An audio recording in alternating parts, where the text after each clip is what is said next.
different mic settings and stuff. I know you can hang with me, but I wanted to give you another marketing tip, okay? Very, very important. Very, very important. I'll never forget driving in Joplin, Missouri in 95, 30 years ago. And I met a guy who had a business, and he claimed to have put almost $1 million into his facility. But I noticed that his sign was faded. And so the very first impression the people got of his business was a faded sign. People usually remember the first and last thing they see when they come to your business. Did you know that? Marie Callender's knew this. Immaculate parking lot and presentation. They understood what curb appeal meant. Have you ever heard that word, curb appeal? Curb appeal.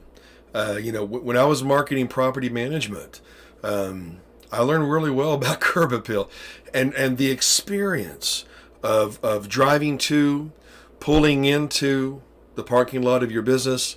What I see, when I get out, is the parking lot in bad shape? Am I hitting bad, holes in the parking lot? Well, that's going to be my experience. I'm going to associate your business with a bad parking lot. That's why you need to get your parking lot up to date if you can. Are there people standing outside smoking?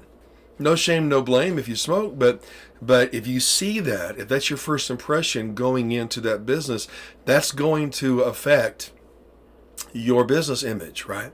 And so, and then of course, what happens when people walk in the door? If the person that's greeting people has no personality, or if they seem perturbed that you're there, you'll never go back unless you absolutely have to, right? Have you ever gone to a place that you're an imposition, you're a habit, you're a hardship by being there? Well, you got to train your gatekeeper or your receptionist. We have training for that too. But people will remember generally the first thing they see or hear and the last thing they see or hear with your business. So Marie Callender, so this was when my son Gabriel was little, and Gabriel read everything. He was reading so early, and he's walking out, I can't remember, maybe he was 5, and could already read well and speak well. And as we're walking out of Marie Callender's, because the kid loved to eat, and as we're walking out of Marie Callender's, he saw what was written above the door when he was leaving. And what was written above this door was, "Come hungry, leave happy. Come hungry, leave happy." And so, he stopped and read that. "Come hungry, leave happy." And he goes, "I came hungry and I'm leaving happy." It just goes to show. So people will remember the first and the last thing they see or hear with your business. It doesn't matter if it's a church. It doesn't matter if it's a doctor's office. It doesn't matter if it's a brick and mortar, or it doesn't even matter if it's a food truck. What they experience first and what they experience last really makes a difference. So pay attention to those things. Some of you may put a lot of money into your facility, but your sign's faded. Or you may put a lot of money into your sign and your facility, but the parking lot's bad.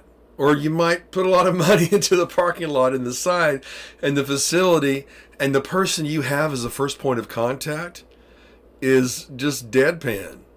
Look, no shame, no blame for personality types, but you want the best people in the best position. I was hired by a transmission chain. They had a manager who was a great manager, but he was killing the business. I know that sounds like an oxymoron, but he was efficient, but he was horrible with people skills. And they gave me the authority to fire him or to train him in people skills. Okay? I do that. So you want the best people in the best position. And if you can match people skills with efficiency, and if you can be mindful in this culture, the people will remember the first and last thing they experience. You'll be better off, and you just might I would say you will see an increase in your business because it's the little things that matter. You know, I alluded to a church, training over 300 pastors in Oklahoma City and Tulsa. And they really didn't know this, that most people will decide within the first 5 minutes before the music's even started if they're ever coming back. Did you know that? It has everything to do with the first and the last principle. So pay attention to that. We have workshops for that too. But hey, success to you.